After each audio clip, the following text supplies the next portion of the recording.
Olá, sejam todos bem-vindos ao canal Melhor Idade na Estrada. E na viagem de hoje falaremos sobre dois bairros do Rio de Janeiro. Bairros de muita tradição e de muita história a ser contada. São os bairros de Santa Teresa e da Lapa. Começaremos então em Santa Teresa, sobre o Parque das Ruínas.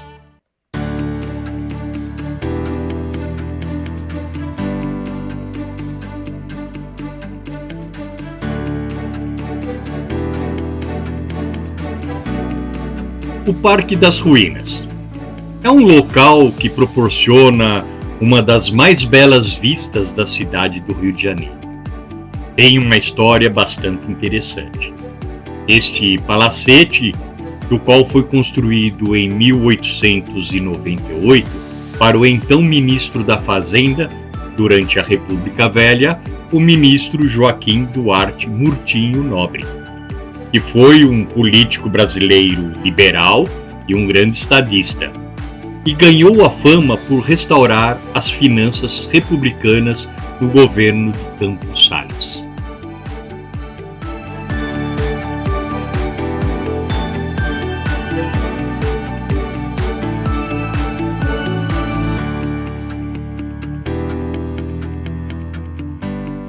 O então ministro viveu em seu palacete até 1911, data de seu falecimento. Sua residência foi herdada pela sua sobrinha, Laurinda Santos Lobo, que vivia dividindo-se entre Rio e Paris, onde passava por várias temporadas. Laurinda reformou o palacete em 1930 para sua moradia, dando-lhe um aspecto neocolonial. O palacete foi de suma importância para um dos maiores movimentos culturais da história do Brasil, o movimento modernismo.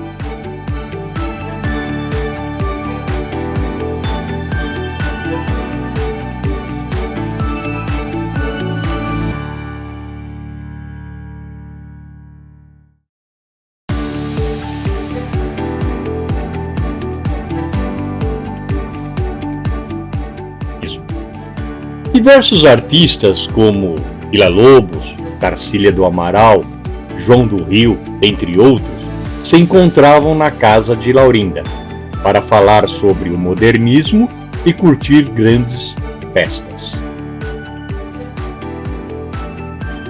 Com sua morte em 1946, como ela não teve herdeiros, ela deixou a casa para a Sociedade Homeopática.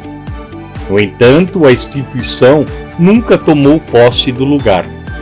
O tempo se passou e, abandonado, o antigo casarão foi ocupado por moradores de rua, traficantes e usuários de drogas. Muitos dos bens que lá ficaram na casa foram roubados, tais como maçanetas de ouro, piano e dentre outros objetos. Em 1993, o governo do estado do Rio de Janeiro tombou o que sobrou da propriedade. Esse foi o primeiro passo para a revitalização do espaço. O Centro Cultural Parque das Ruínas foi inaugurado pela Prefeitura do Rio de Janeiro em 1997. O projeto é dos arquitetos Hernani Freire e Sônia Lopes, uma mistura de estruturas de ferro, vidro e as paredes antigas em ruínas.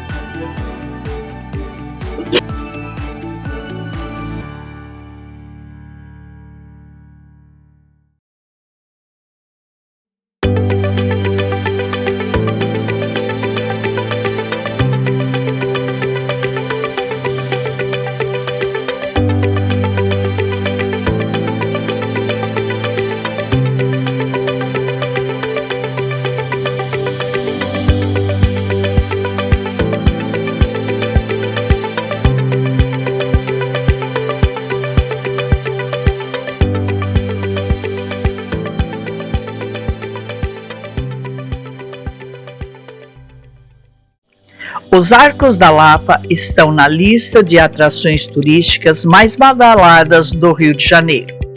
Trata-se de um dos cartões postais da cidade e um ícone que representa o Rio de Janeiro antigo e traz consigo toda a história e fama boêmia da Lapa.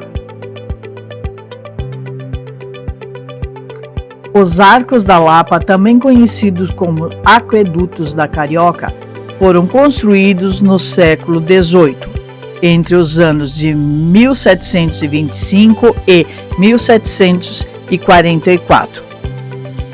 O objetivo da obra era transportar a água da nascente do Rio Carioca até o Lago da Carioca, a fim de abastecer a população da cidade. Em 1727 se registram reclamações de falta de água, atribuindo-se à ação dos quilombolas, escravos fugitivos que viviam ocultos na mata, pela quebra dos canos e o desvio de água. Além do mais, o material não resistia às condições climáticas e sofria corrosões. Tal fator fez com que Gomes Freire de Andrade, o governador da época, ordenasse a reconstrução dos arcos, desta vez com materiais mais resistentes, sólido e seguro. Para isso foi construído com pedra e cal misturado a óleo de baleia. Foram as matérias-primas mais usadas para reerguer o aqueduto. Esse material produziu uma liga de concreto extremamente resistente. Esse composto era a principal base da construção civil da época, bastante utilizado por todo o país em obras de fortes, igreja e outras edificações que precisavam ser robustas. Os 42 arcos duplos que compõem toda a estrutura, que tem 18 metros de altura e 270 metros de comprimento, estende-se do Morro de Santa Teresa até o Convento das Carmelitas. Bonde Santa Teresa. Com a aceleração do processo de loteamento das chácaras, a partir dos anos de 1850, e a consequente aglomeração de moradores, o bonde chegou ao bairro em 1872. Hoje está vinculado à identidade de Santa Teresa. No fim do século XIX, a função do aqueduto é modificada com a eletrificação dos bondes, que se torna o meio de transporte habitual do Rio de Janeiro. Trilhos são colocados sobre o aqueduto da Carioca, tornando-se elemento fundamental para a acessibilidade e o crescimento do local.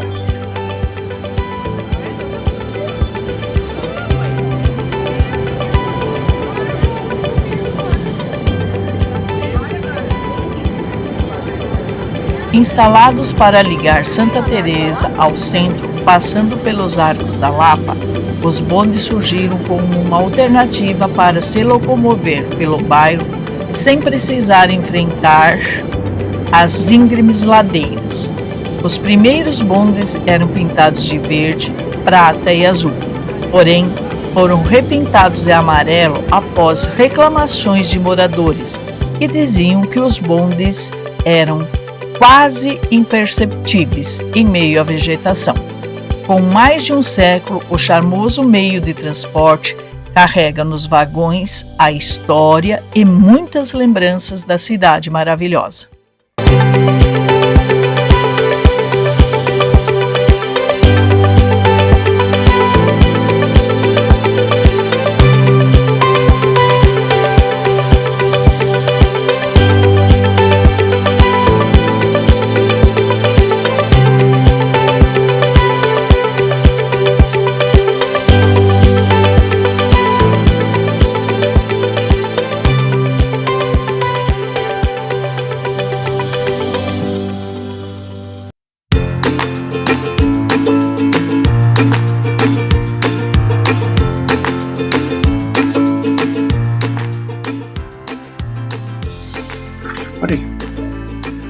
Entre Santa Teresa e o bairro da Lapa tem a escadaria Selarón, que é um dos pontos turísticos importantes do Rio de Janeiro.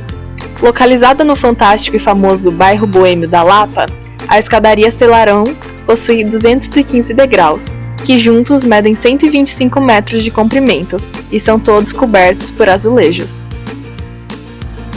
O autor dessa impressionante obra foi o artista Jorge Selarón, nascido em 1945, em uma pequena cidade próxima ao Valparaíso, no Chile.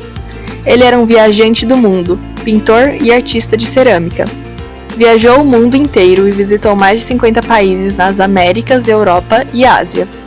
Quando ele chegou no Rio de Janeiro, em 1983, se apaixonou pela cidade e decidiu ficar.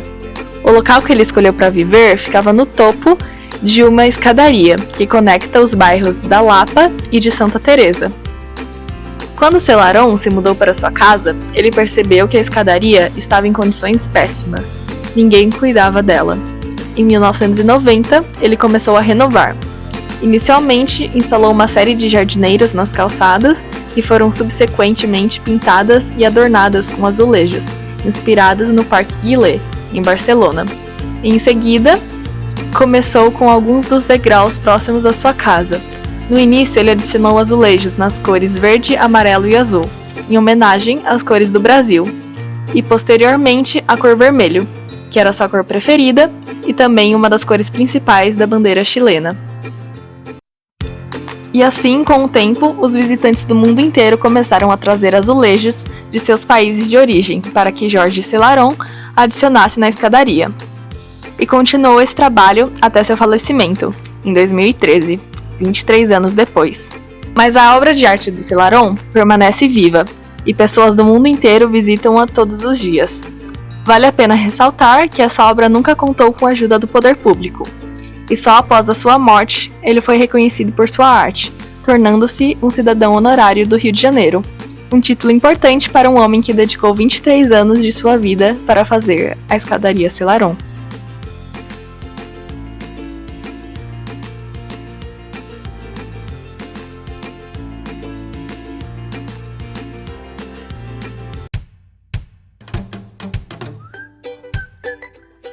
Olá a todos, e este foi o vídeo dessa semana. Espero que tenham gostado. Se nós agradamos, por favor, inscreva-se no nosso canal, comente, porque isto nos ajuda muito a crescer e a melhorar o nosso conteúdo. E também gostaria de uma opinião de vocês. Nossos vídeos, nossas histórias, sempre é um pouco longa.